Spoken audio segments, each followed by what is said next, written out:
Bom dia, amados, a paz do Senhor Jesus, que a graça de Deus esteja convosco. Nós estamos iniciando aí a nossa caminhada rumo aos 12 passos, e alguns dias atrás eu já havia dito que nós iríamos fazer breves meditações a respeito dos 12 passos que nos propõe a Pastoral da Sobriedade. E eu havia procurado um pouco na internet alguns conteúdos, pessoas que pudessem falar sobre estes 12 passos de maneira fácil, para que as pessoas também acabem entendendo e conhecendo essa metodologia que tem ajudado muitas pessoas a se libertarem de vícios, de depressões, de outros tipos de compulsões, até mesmo de doenças psicológicas que acabam acarretando muitas vezes outros transtornos, até mesmo os físicos, né?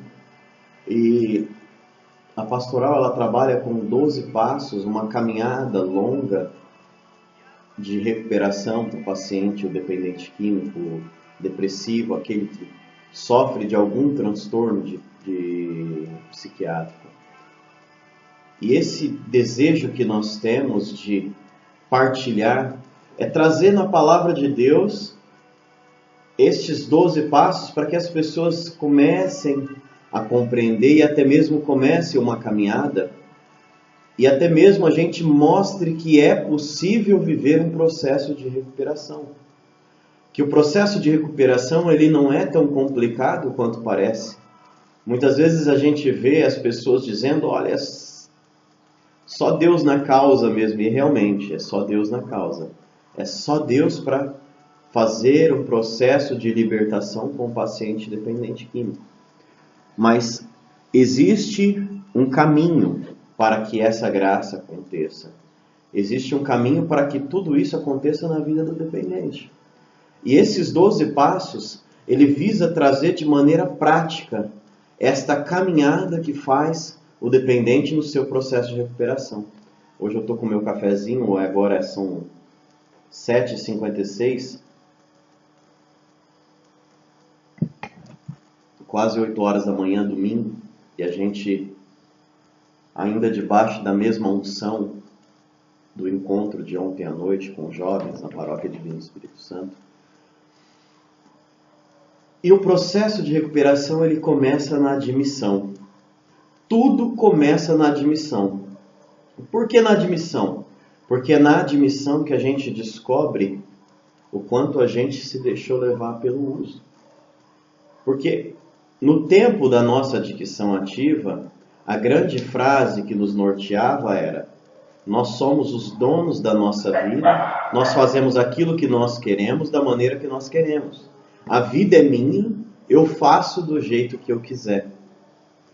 E aí quando a gente se depara com a nossa realidade, a gente percebe que a dependência química, até mesmo a depressão e outros transtornos, eles foram alterando de certa forma a nossa personalidade até chegar a um ponto que a gente se encontrava irreconhecível.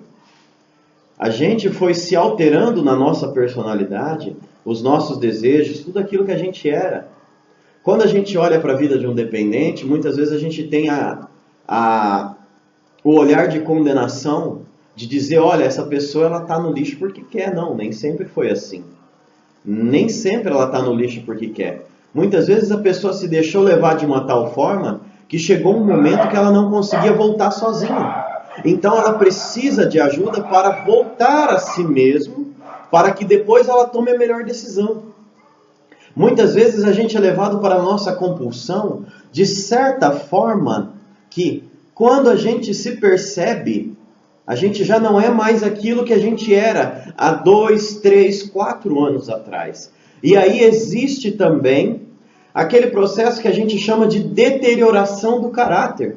O que é isso, a deterioração do caráter? A gente passa a fazer coisas movido pelo desejo, pela concupiscência, como a gente chama na palavra de Deus. A concupiscência é o quê? Aquela tendência que existe no ser humano quando ele adere a algum pecado de caminhar em linha decrescente. Ele vai caindo, vai caindo, vai caindo, vai caindo, até que ele chega a um ponto de cometer loucuras por causa daquele vício. Quando a gente vê pessoas na sua dependência cometendo loucuras, roubando, muitas vezes se prostituindo, uma jovem que se prostitui, a gente olha, poxa, mas aquela família é uma família de bem, está sofrendo e vivendo. Uma jovem se prostituindo por causa de álcool, por causa de drogas. E a gente fala, cara, como é que isso pode acontecer numa família dessa? Uma família completamente estruturada. E a gente percebe que aquilo que está acontecendo na vida dessa jovem não é aquilo que está no caráter dela. Ela não foi criada para aquilo. Mas o desejo do uso, ele foi causando tal deterioração no caráter da pessoa que ela chega ao ponto de se prostituir. O desejo desordenado pelo álcool, pela droga, ele causou uma deterioração no caráter da pessoa a tal ponto que ela começa a roubar. Ela começa a violentar pessoas. Por quê? Porque ela sente fisicamente, ela sente no seu corpo o desejo, a vontade de uso.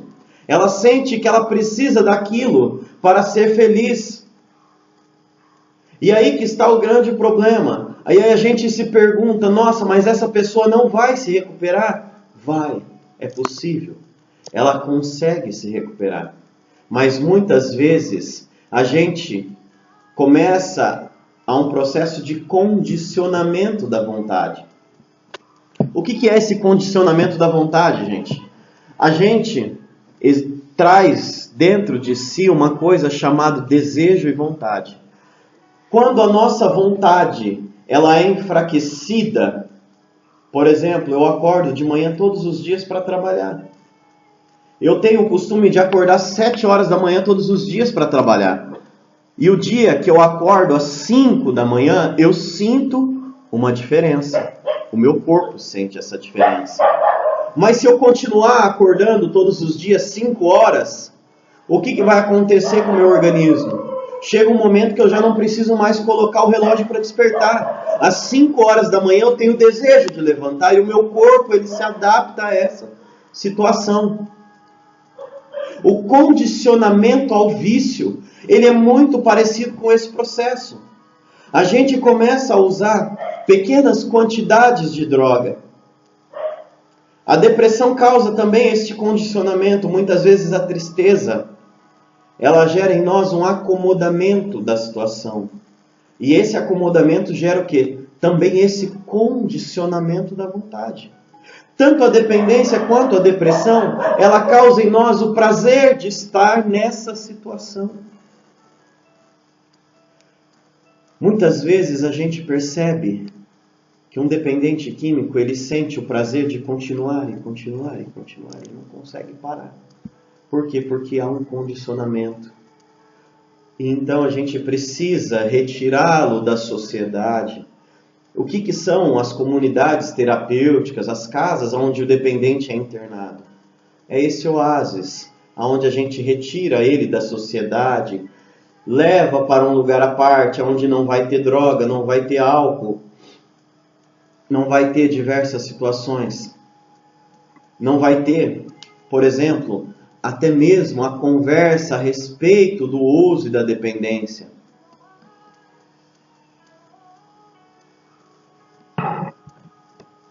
Nós percebemos na comunidade que uma grande regra para que as pessoas se recuperem é não falar mais do passado. É pelo menos durante esse tempo de internação, e quem sabe lá na frente, quando ela estiver realmente estabilizada, quando ela realmente estiver consciente da sua situação, aí sim ela começa a partilhar sobre aquilo que aconteceu de maneira que não vá despertar nela o desejo. Mas dentro da comunidade terapêutica, um dos grandes passos para a recuperação é que elas não comecem a falar das situações de uso. Por quê?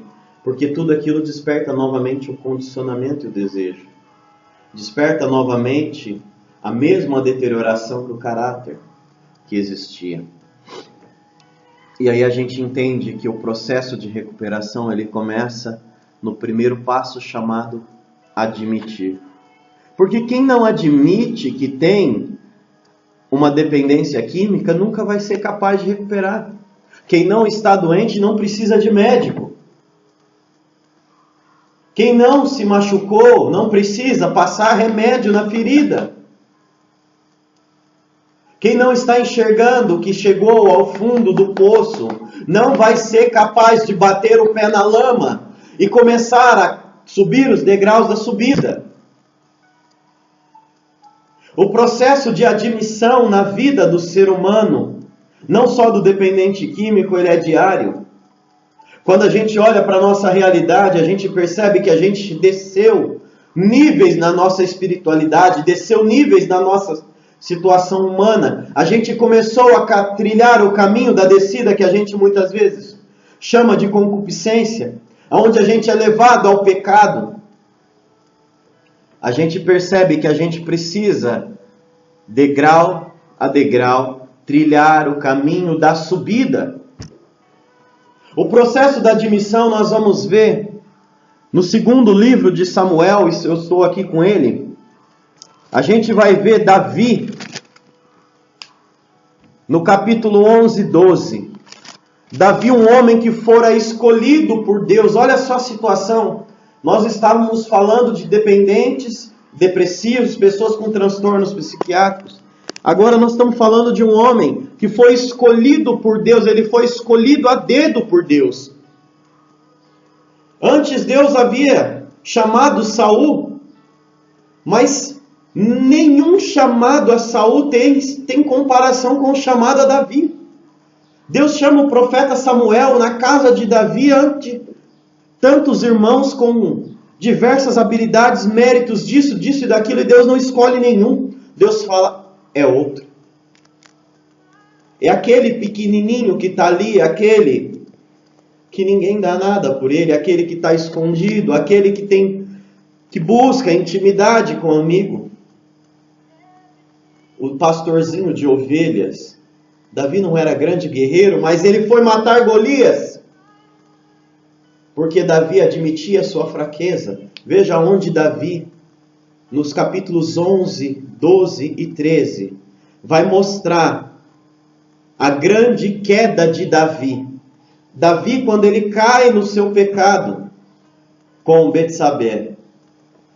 Davi, quando ele cai no pecado, nós vamos perceber que todo o processo foi quando ele baixou a guarda e deixou de vigiar pela sua fraqueza. Veja bem, se antes Davi ele se considerava pequenino, quando Davi vai lutar contra Golias, ele sabe da sua fraqueza e ele pede ao Senhor, permita que este servo pequenino lute contra esse gigante, Senhor. Davi reconhece a sua fraqueza antes de adentrar numa luta contra Golias. Assim é o nosso caminho de recuperação, gente. Se nós queremos derrotar o Golias da nossa dependência, é necessário admitir as nossas fraquezas. É necessário saber que nós somos fracos, mas que há um Senhor que é mais forte do que nossa dependência, do que a nossa depressão, do que a nossa tristeza. É um Senhor que é poderoso, é capaz de transformar a nossa realidade. É capaz de transformar um pastorzinho de ovelha num valente guerreiro. Amados, eu sinto o poder do Senhor aqui neste lugar.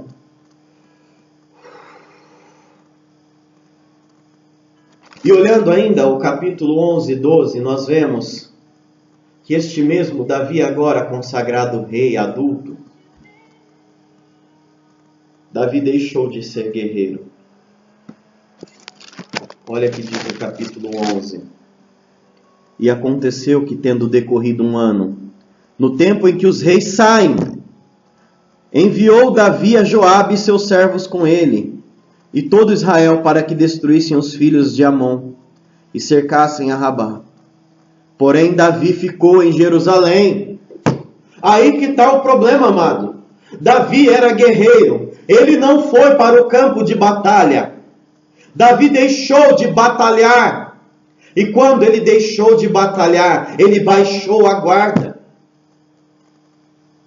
Davi sendo guerreiro, sendo ele, mesmo ele sendo rei, ele tinha dentro dele um espírito que o chamava a ser guerreiro. E quando ele se acomodou nessa situação, olha só o que aconteceu. Vamos ainda no versículo 2 do capítulo 11. E aconteceu a hora da tarde que Davi se levantou do seu leito. Olha só, a hora da tarde, Davi se levantou do seu leito. Davi passou a manhã inteira dormindo. Ele estava completamente acomodado. Ele dormiu. Os guerreiros estavam lutando contra Amon. E Davi estava no palácio dormindo sossegado. Ele deixou a luta para ficar no palácio acomodado. E andava passeando no terraço da casa real. E viu no terraço uma mulher que estava se lavando. E era esta mulher muito formosa à vista. Meu irmão, olha o que aconteceu com Davi. Davi deixou de ser guerreiro. Davi ficou no palácio, estava andando à toa e deixou-se levar pelo olhar. Aquilo que nós falávamos há pouco agora, que nas comunidades terapêuticas as pessoas evitam de falar de situações passadas, para que eles não voltem aos vícios. O que acontece no nosso processo de recuperação, amados? A gente está num processo de luta e de combate. Nós estamos vivenciando um processo onde o Senhor nos chama a guerrear todos os dias. A batalha pela sobriedade, a batalha para permanecer em pé. E nós vemos um Davi completamente acomodado. É esse processo de acomodação que nos leva à recaída. A recaída de Davi se deu nesse cenário, que não é diferente do nosso. Quando nós deixamos a batalha pela nossa sobriedade, a gente tem a opção antes da recaída. Não pense que a recaída ela acontece na nossa vida lá no uso. Não, a recaída acontece quando a gente deixa de buscar o Senhor, quando a gente deixa de ir nos grupos de autoajuda, quando a gente deixa de vivenciar os 12 passos. Quando a gente deixa essa batalha, a gente está aberto à ação do inimigo. E olha só, gente, a cilada na vida de Davi. Veja bem, Davi, ele não estava procurando a mulher. Olha o que diz a palavra. Aconteceu a hora da tarde que Davi se levantou do seu leito e andava passeando no terraço da casa real e viu, por acaso ele viu. Mas o que aconteceu? Despertou o desejo. O desejo, ele é despertado através dos nossos sentidos. Por isso que muitas vezes, no processo de recuperação, a gente costuma dizer, olha, você não pode mais andar com fulano e com ciclano, que vai te levar a uma recaída. Você precisa deixar suas velhas amizades, você precisa passar a trilhar novas amizades.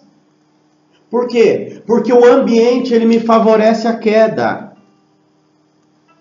Aquele ambiente que eu estou vivendo, pessoas que fazem uso, elas facilmente vão despertar o desejo em você, em nós. Eu digo isso, amado, porque eu conheço as minhas limitações. Se eu estou perto de uma pessoa que é propícia a um pecado que eu estou lutando, é melhor que eu saia de perto. Por quê? Porque todas as vezes, pode ter certeza disso, amado. E se eu estiver errado, me corrija. Você tem a oportunidade de colocar comentários aí no YouTube, no Facebook, aonde for postado esse vídeo. Escreva seu comentário embaixo se eu estiver mentindo.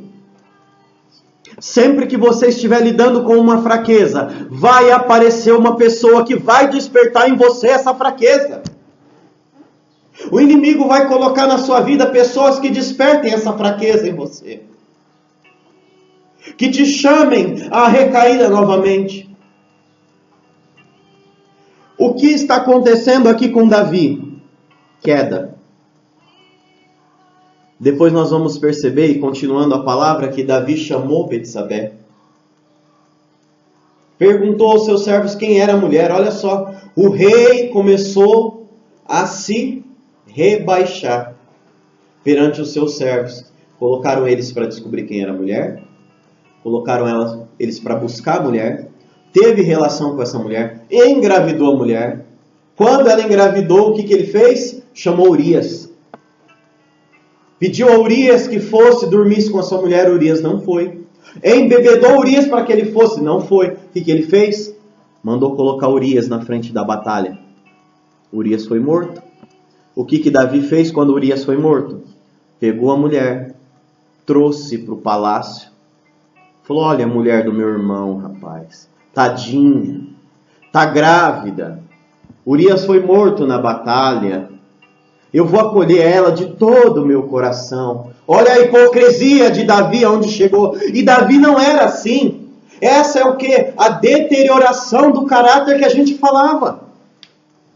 Davi, ele quando foi chamado, ele não era desse jeito. Ele era um homem segundo o coração de Deus. Amado, Davi tinha ido buscar no meio dos filisteus a Arca da Aliança. Gente, olha que lindo Davi buscando a Arca da Aliança e trazendo de volta. Olha o que é isso. Davi buscando a Arca da Aliança. Era Davi trazendo Deus de volta para o meio do povo.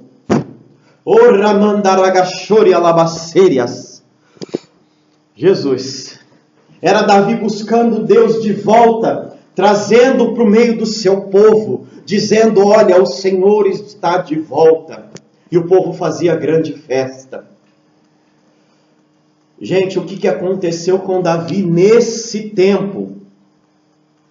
A acomodação levou Davi ao vício, levou Davi a cometer um crime, levou Davi a matar uma pessoa. E depois Davi agora estava sendo hipócrita, acolhendo a mulher em seu palácio.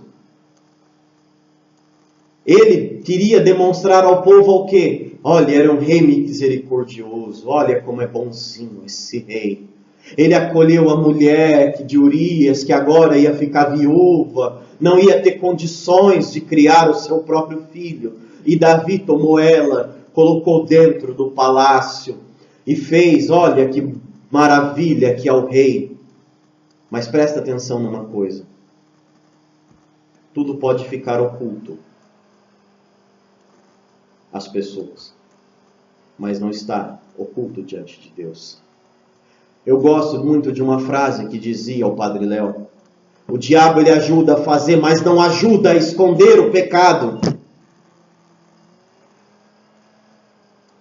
E é necessário um profeta vir, meter o dedo na cara de Davi e acordá-lo do seu pecado. O profeta Natan é chamado a estar com Davi. Veja bem, ele foi ungido pelo profeta Samuel. E agora o profeta Natan. O que é o profeta? O profeta é a consciência política dos reis. O profeta ele tinha a missão de manter o povo voltado para Deus. Quando o povo se perdia, surgia o profeta. O profeta vinha dos montes dizendo, voltai ao Senhor. E o profeta ele lança a sentença sobre a vida de Davi. Já no capítulo 12, nós vamos ver que o profeta está dizendo que Deus lhe deu tantas coisas, que Deus prodigalizou a Davi, favor de Deus, milagres, tudo aquilo que Davi tinha. Era mais do que suficiente, gente. Davi tinha mais de 300 mulheres, fora as concubinas. Mas ele foi buscar de Urias, a mulher de Urias, a única mulher que Urias tinha, e manda matar Urias também. Por causa da deterioração do caráter que o desejo causou em Davi. É a porta que o inimigo usou para a deterioração do caráter de Davi. Mas quando a admissão acontece, olha o processo de admissão na vida de Davi. No capítulo 12, versículo 12, ainda o profeta está dizendo: porque tu fizeste em oculto, mas eu farei este negócio perante todo Israel e perante o sol. O profeta está dizendo aqui, o que Davi fez em oculto ia ficar exposto para todas as nações, para todas as pessoas que pudessem ver o que Davi fizera. E olha a resposta de Davi. Então, disse Davi a Natã: pequei contra o Senhor. Veja, quando Davi admitiu, assim que Davi admitiu, Natã mudou a conversa. Então disse Natã a Davi: também o Senhor traspassou o teu pecado, não morrerás. Amado, quando Davi admitiu o seu pecado, nós entendemos que a misericórdia de Deus, ela atua sobre Davi. Amado, existe um salmo, nós lemos ele toda sexta-feira, durante o nosso tempo de oração pessoal e jejum, que a igreja nos propõe. Se você tiver na sua Bíblia, pegue o Salmo 50 ou 51. Você vai ver que o título em cima, ele diz: é o Salmo de Davi, quando ele peca com Betsabé, quando o profeta Natã vem a ele. Algumas Bíblias está o Salmo 50 e outras o 51. Mas ele diz assim, é Davi, depois do pecado, se reencontrando com Deus. Davi no processo de admissão, retornando à morada de Deus. E Davi, ele compõe um dos salmos mais lindos da palavra de Deus. Na minha opinião, o mais sincero, porque brota do coração contrito de Davi. E ele diz: tem misericórdia de mim, ó Deus, segundo a tua benignidade. Apaga as minhas transgressões, segundo a multidão das tuas misericórdias. Lava-me completamente da minha iniquidade, purifica-me do meu pecado. Porque eu reconheço as minhas transgressões, e o meu pecado está sempre diante de mim. Contra ti somente pequei e fiz o que a teus olhos parece mal, para que seja justificado quando falares e puro quando julgares. Eis que em iniquidade fui formado e em pecado me concebeu minha mãe.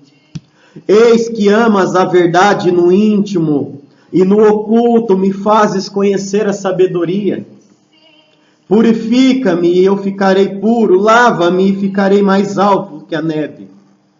Faze-me ouvir júbilo e alegria para que gozem meus ossos que tu quebrantaste. Esconde tua face dos meus pecados e apaga todas as minhas iniquidades. Cria em mim, ó Deus, um coração puro, renova em mim um espírito decidido. Não me lances fora da tua presença e não retires de mim o teu Santo Espírito. Torna-me dar a alegria da tua salvação e sustém-me com o espírito generoso. Então ensinarei aos transgressores os teus caminhos, e aos pecadores a ti se converterão. Livra-me dos crimes de sangue, ó Deus, Deus da minha salvação. E minha língua louvará altamente a tua justiça. Abre, Senhor, os meus lábios, e minha boca entoará o teu louvor. Porque não comprases em sacrifício, senão eu os daria. Tu não deleitas em holocaustos. Os sacrifícios para Deus são um espírito quebrantado, e um coração quebrantado e contrito não desprezarás, ó Deus. Abençoa Sião segundo a tua boa vontade, edifica os muros de Jerusalém. E então te agradarás de sacrifícios de justiça, dos holocaustos e das ofertas queimadas. E então se oferecerão novilhos em teu altar. Este é o salmo que Davi compõe quando ele admite o seu pecado.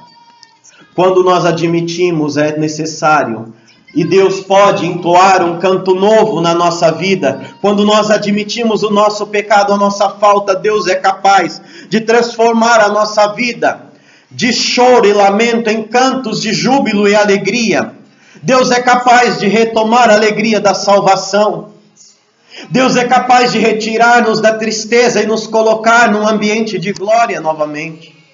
Deus é capaz de nos retirar do pecado e nos colocar de pé, como verdadeiramente filhos de Deus, como amigos e servos do Altíssimo. A admissão, ela abre as portas para que Deus atue na nossa vida, no nosso coração. A verdadeira admissão do nosso pecado, ela abre espaço para a misericórdia de Deus, para que Deus possa agir poderosamente e fazer um grande e mísero pecador num servo do Altíssimo, uma pessoa transformada, uma pessoa completamente restaurada pelo Senhor. Glória a Deus. E eu queria terminar este momento fazendo uma oração, pedindo sobre todas as pessoas que assistem essa mensagem. Pai, em nome de Jesus eu te peço, libera toda a unção de sabedoria e discernimento, Senhor. Imparte, Senhor, sobre a vida dos filhos e filhas de Deus, dons, carismas de profecia, de cura e de libertação, Senhor. E aonde estiver um servo caído, Senhor, levanta em nome de Jesus pessoas cheias do Espírito Santo, Senhor, e que sejam usadas poderosamente, que elas sejam usadas muito mais até do que o Senhor tem me usado, Senhor. Eu te peço, Senhor, libera a porção dobrada sobre a vida destes filhos. Libera, Senhor, hoje o poder do alto sobre cada um deles, Senhor. E aonde esta unção chegar, Senhor, sejam libertas e curadas todas as pessoas, em nome do Senhor Jesus, o Rei da Glória.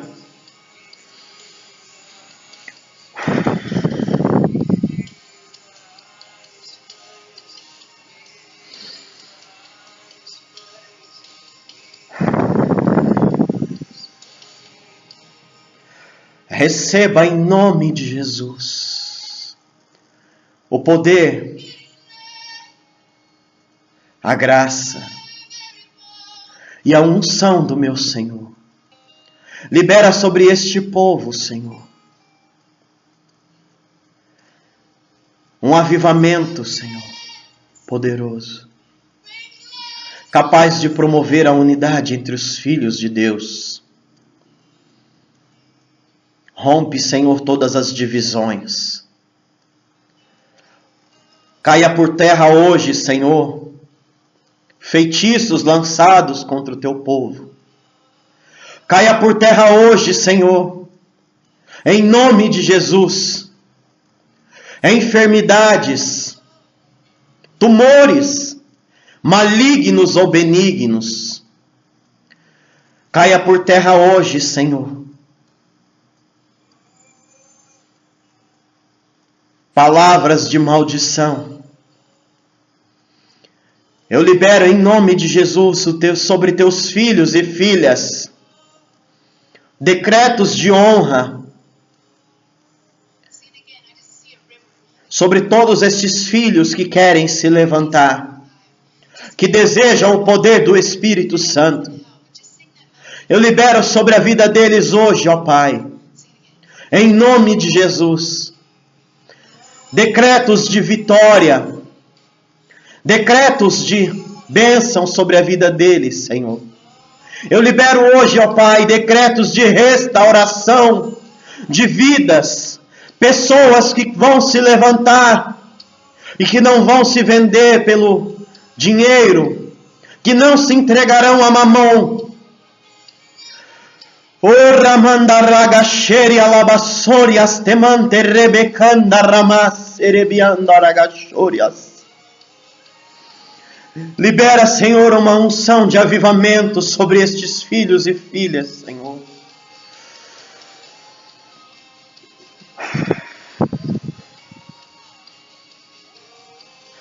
Sheri alabassorias temante rebecanda ramasheri alabassorias. Desça sobre cada um de nós a bênção do Deus Todo-Poderoso.